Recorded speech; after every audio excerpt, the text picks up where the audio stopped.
අයිබෝන් ඔයාලා මේ වෙද්දි දැකලා ඇති මොකක් හරි ඉන්ටර්නැෂනල් ලොකු නම්බර් එකක් දාලා මෙන්න මේ නම්බර් එකෙන් ඔයාලට කෝල් එකක් ආවොත් අනිවාර්යෙන්ම ඔයාගේ ෆෝන් එක හැක් වෙනවා. එහෙම නැත්නම් ඔයාගේ බැංක් accountස් ඔක්කොම ඩ්‍රේන් වෙනවා වගේ සෝෂල් මීඩියා පෝස්ට්. අද වීඩියෝ එකෙන් අපි try කරන්නේ මෙන්න මේ කතාවේ ඇත්ත නැත්ත මොකක්ද කියලා සරලව තේරුම් ගන්න.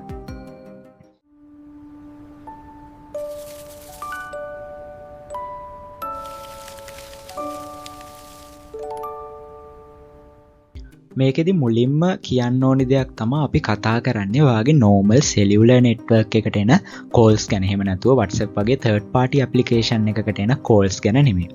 අපි මුලින්ම තේරුම් ගන්න බලමු ඇත්තටම ඔයාගේ phone එකකට එන call එකක් කියන්නේ මොකක්ද කියලා. මම ඒක පොඩි analogy එකකින් ඔයාලට පැහැදිලි කරන්නම්. හිතන්න ඔයාලට පුංචි කා එකක් තියෙනවා. ඒ කා එකේ රේඩියෝ එකක් තියෙනවා. ඔයාට ඒ රේඩියෝ එකෙන් කොහේ හරි channel එකක් broadcast කරන සින්දු news වගේ දේවල් ඇහෙනවා. ඔයාලා හිතන්න ඒ channel එකට කවදාවත් පුළුවන්ද ඒ එවන රේඩියෝ සිග්නල් එක through ඔයාගේ brakes cut කරන්න වාහනේ. එහෙම නැත්නම් ඔයාගේ engine එකට මොකක් හරි ප්‍රශ්න ඇති කරන්න. ඒක ටිකක් අපහසුයි නේද? අන්න ඒ වගේ තමයි මේ normal cellular network එකකින් ඔයාගේ device එක access කරන එක. නමුත් මේකට exceptions තියෙනවා. උදාහරණයක් විදිහට 2019 ඊශ්‍රායලයේ කම්පැනි එකක් ඩෙවලොප් කරා Pegasus කියලා ස්පයිවෙයා එකක්. ඒකේ එයාලා කොහොම හරි WhatsApp through එයාලට අවශ්‍ය කෙනාගේ ෆෝන් එක හැක් කරලා තියෙනවා. එතකොට ඒකෙදි අන්තිමට ඒ හැක් කරලා ඉවර වෙලා එයාලට ඒ කෝල් ලොග්ස් පවා මකන්න හැකියාව ලැබිලා තියෙනවා. නමුත් මේ ඔයාලට එන normal phone calls වල මේක කරන්න අමාරු වෙයි කියලා මම පොඩ්ඩක් පැහැදිලි කරන්න. පළවෙනි එක තමයි මේ වගේ දෙයක් කරන්න ඉතා විශාල cost එකක් යනවා. ඩොලර් මිලියන් ගණන් යන ප්‍රොජෙක්ට්ස් මේවා. එතකොට දැන් මේ වගේ හැකර් කෙනෙක් ඇත්තටම ඔයාට ගන්නෙ නෑ නේද ඩොලර් මිලියන් ගාණක් ඔයාගෙන් ගන්න නම්. right ඒ වගේ ලොකු ප්‍රොජෙක්ට් එකක්. ඒ කියන්නේ ඒ වගේ ඇප්ලිකේෂන් එකක් ඒ වගේ ස්පයිවෙයා එකක් ඩෙවලොප් කරනවා කියන්නේ ටිකක් ලොකු ප්‍රොජෙක්ට් එකක්. ඒක ලොකු ගාණක් යනවා. එතකොට ඒ වගේ දෙයකට ඔයා ටාගට් එකක් වෙන්නේ නැහැ නේ. එයාලට මේ ඔයාලට කතා කරන ස්කෑමර්ස්ලට එහෙම හැකියාවක් තියෙනවා නම් එයාලා කෙලින්ම ටාගට් කරන්නේ බිලියනර්ස්ලා, පොලිටිෂියන්ස්ලා, එහෙම නැත්නම් ලොකු ජර්නලිස්ට්ලා ඒ වගේ කට්ටිය. right ඒ වගේම තව දෙයක් තමයි මේ වගේ ඇප්ලිකේෂන්ස් හැදුවට පස්සේ ඒවා ඉක්මනට එක්ස්පයර් වෙනවා කියන්නේ එයාලා ඔන්න එක ස්පයිවෙයා එකක් හදනවා. ඊට පස්සේ ඔයාලගේ ෆෝන් හදන්නේ ඒ කියන්නේ ඔයාලගේ රන් වෙන OS එක සමහරට Google ලා ඩෙවලොප් කරලා තියෙනවා. එහෙම නැත්නම් Apple මොකක් හරි OS එකක්. ඒ වගේ කට්ටිය හැම තිස්සෙම මේවට පැචස් රිලීස් කරනවා. software updates release කරනවා. ඒ නිසා එකපාරක් use කරන spyware එක ආපහු use කරන්න ටිකක් අමාරුයි. එතකොට එයාලට ආපහු develop කරන්න වෙනවා. ඉතින් දැන් ඔයාලා අනිවාර්යෙන් මේ call එක මොකක් හරි ගන්න ඔයාලගේ යම්කිසි මුදලක් ගන්න.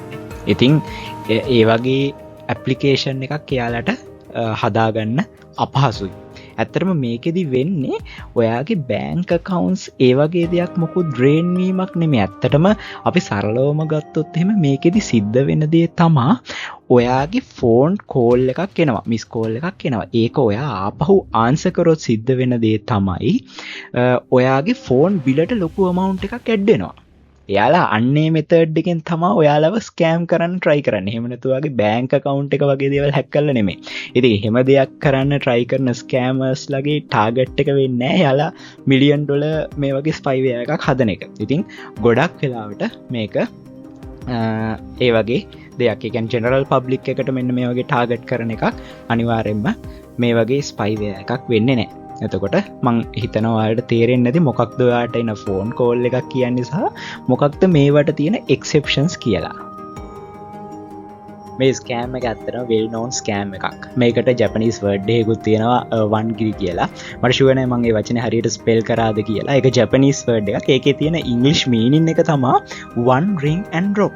ඒ කියන්නේ එකපාරක් ring වෙනවා ඊට පස්සේ යාලා ටක් ගාලා කට් කරනවා. ඇත්තටම මේ ස්කෑමර්ස්ලා මේක මේ එක එක්කෙනාට ඔයාගේ ෆෝන් නම්බර් එක හොයලා ඉවරලා ඒක ඩයල් කර එහෙම නෙමෙයි කරන්නේ. මෙයාලා hand ඒ කියන්නේ by hand ඩයල් කරන්නේ නැහැ. ඒක මෙයාලා කම්පියුටර් ප්‍රෝග්‍රෑම්ස් ලියලා තියෙනවා. එයාලා thousands of phones වලට එකපාර කෝල්ස් යන්න මෙයාල මේක ප්‍රෝග්‍රෑම් කරලා තියෙන්නේ. හැබැයි යන්නේ එක රින් එකයි ඊට පස්සේ කට්වෙනවා. එතකොට මේ කැවිල්ලා අර කියපු ටෙක්නිකල් ට්‍රප් එකට වඩා ටිකක් සයිකොලොජිකල් ට්‍රප් එකක් තමයි තියෙන. මිනිස්සු සාමාන්‍ය කියුරියස් ඔන්න ලොකු ඉන්ටර්නැෂනල් නම්බර් එකකින් මේ ෆෝන් කෝල් එක ඇවිල්ලා තිබ්බම ඔයාලා try කරනවා. ඒක ඩයල් කරලා මොකක්ද මේ කවුද මට කතා කරේ නිසා මං අපෝ ඩයල් කරන්න ඕනි කියලා ඩයල් කරන්න try කරනවා. එතකොට එන්නේ ඩයල් කිරීම මත එහෙමන්නත මේ මිනිස්සුන්ගේ තියෙන කියුරියෝසිටිය එක මත තමා මේ ස්කෑම් එක බිල්ඩ් වෙලා තියෙන්නේ. දැන් එහෙම කියුරියස් වෙච්ච කෙනෙක් හිතන්න එයා ඒ නම්බර් එක ඩයල් කරා. එතකොට ඇත්තටම මෙයා මේ කනෙක්ට් වෙන්නේ ඉන්ටර්නැෂනල් ප්‍රීමියම් රේට් නම්බර් එකකට. මම පොඩි උදාහරණයකට කිව්වොත් මේ කියන්නේ තේරුම් ගන්න නෙමෙයි ඇත්තට මේ සිනාරියෝ එකම නෙමෙයි සිද්ධ වෙන්නේ. දැන් හිතන්න ඔයාලා මොකක් හරි රියැලිටි ෂෝ එකක කාට හරි ඔන්න වෝට් කරනවා. මොකක් හරි අර රියැලිටි ෂෝ වල අර ග්‍රෑන්ඩ් ෆිනාලේස් වල වෝට් කරන්න තියෙනවනේ. අන්න ඒ වගේ ඒවා වෝට් කරද්දි ඔයාලා නෝමල් SMS එක යවන රේට් එක නෙමෙයි නේද ඒකට යන්නේ. ඒක ටික වැඩි රේට් එකක් යනවා නේද? අන්න ඒ වගේ ඒකම ඒ සිනාරියෝ එකම නෙමෙයි. ඒ වගේ අපිට තියෙනවා ඉන්ටර්නැෂනල් ප්‍රීමියම් රේට් නම්බර්ස්. එතකොට ඒ වගේ එකකට කෝල් කරද්දි යන රේට් එක නෝමල් රේට් එකට වඩා කිහිප ගුණයක් වැඩි. රයිට්. දැන් හිතන්න ඔයා ප්‍රීපේඩ් යූසර් කෙනෙක් හරි පෝස්ට්පේඩ් යූසර් කෙනෙක් හරි ඔයාගේ ෆෝන් නම්බර් එකට ටිකක් වැඩිපුර ගාණක් දාලා තිනවා. එහෙම නැත්නම් මාසේ අන්තිමට බිල් එක එන්නේ කියලා හිතන්න. දැන් එතකොට ඔයා මේ නම්බර් එකට ඩයල් කරපු ගමන් මොකක්ද වෙන්නේ? ඔයාගේ අපේ තියෙන හෝම් ෆෝන් කම්පැනි එක ඒ ෆොරින් නෙට්වර්ක් එකට කනෙක්ට් වෙනවා. ඒ කනෙක්ට් වෙලා ඉවර වෙලා ඔයාට අර කියන ලොකු ගාණ ගෙවන්න වෙනවා. හැබැයි ගෙවන්න වෙන්නේ ඔයාගේ තියෙන බැංකින් ඇප් එකක් හැක් වෙලා නෙමෙයි. ඔයාගේ ෆෝන් නම්බර් එකේ ඒ ෆෝන් නම්බර් එකට අදාළව තියෙන බිල් එකට තමයි ඒ ගාණ ඇඩ් වෙන්නේ. එහෙම නැත්නම් ඔයාගේ දැන් තියෙන account balance එකෙන් තමයි ඒක ඩිඩක්ට් වෙන්නේ. එහෙම නැත්නම් ඊළඟ මාසේ බිලට ඒක ඇඩ් වෙනවා. අන්න ඒ විදිහට තමයි මෙයාලා මේක ඔයාව ස්කෑම් කරන්නේ.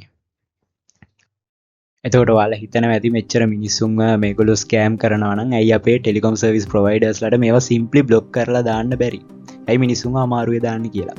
ඒකට හේතුව තමයි ඇත්තටම මේගොල්ලෝ මේ ස්කෑමර්ස්ලා කඩෙන් ගිහිල්ලා නෝමල් ස්ථීරව සිම් කාඩ් එකක් අරගෙන ඒක දාලා ඒකෙන් කෝල් දහස් ගණක් දාලා පාවිච්චි කරන්නේ. මෙයාලා යූස් කරන්නේ voice over IP softwares. එතකොට software එකකට ෆෝන් නම්බර් එකක් කියලා කියන්නේ නිකම්ම චූටි ඩිජිටල් කෝඩ් එකක් විතරයි. එතකොට සමහර වෙබ්සයිට්ස් තියෙනවා ඒවයින් ඒ ස්කෑමර්ස්ලට ලේසියෙන්ම ඇති තරම් ෆෝන් නම්බර්ස් ජෙනරේට් කරගන්න පුළුවන්. වර්චුවල් ෆෝන් නම්බර්ස් ඒවා එක එක රටවල එක එක තැන්වලින් තියෙන ෆෝන් නම්බර්ස් එයාට ලේසියෙන්ම ගන්න පුළුවන්. එහෙම නැතු එයාලා SIM cards purchase කරන්නේ නැහැ. හිතන්න එක නම්බර් එකක් ISP එහෙම නැත්නම් අපේ ටෙලිකොම් සර්විස් ප්‍රොවයිඩර් බ්ලොක් කරා කියලා. එයාට ඒ වගේ නම්බර් එකක් එහෙම නැත්නම් නම්බර්ස් 5000 ගාණක් ජෙනරේට් කරගන්න යන්නේ ඊටාම පොඩි කාලයක්. එයාට ඒ වගේ ලේසියෙන් නම්බර්ස් ජෙනරේට් කරගන්න පුළුවන්. අන්න ඒ නිසා තමයි මේක ටිකක් ටෙලිකොම් සර්විස් ප්‍රොවයිඩර්ගේ පැත්තෙන් මේවා බ්ලොක් කරන්න අමාරු.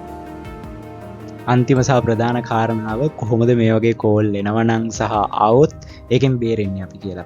ප්‍රධානම දේ තමයි දැන් මේ වගේ කෝල් එකක් ඔයා බැරි වෙලා තාන්ස කරා කියලා හිතන්නකෝ. එයාලා පුළුවන් තරම් try කරන්නේ මොනවා හරි මියුසික් එකක් ප්ලේ කරලා හරි එහෙම නැත්නම් ඔයා මොකක් හරි ප්‍රයිස් එකක් දෙන්න හරි මොකක් හරි ඔය වගේ දෙයක් කියලා පුළුවන් තරම් ඔයාව මේ කෝල් එකේ තියාගන්න. මොකද ඔයා කෝල් එකේ ඉන්න ඔයාගේ monthly bill එකට monthly phone bill එකට මේ amount එක add වෙනවා.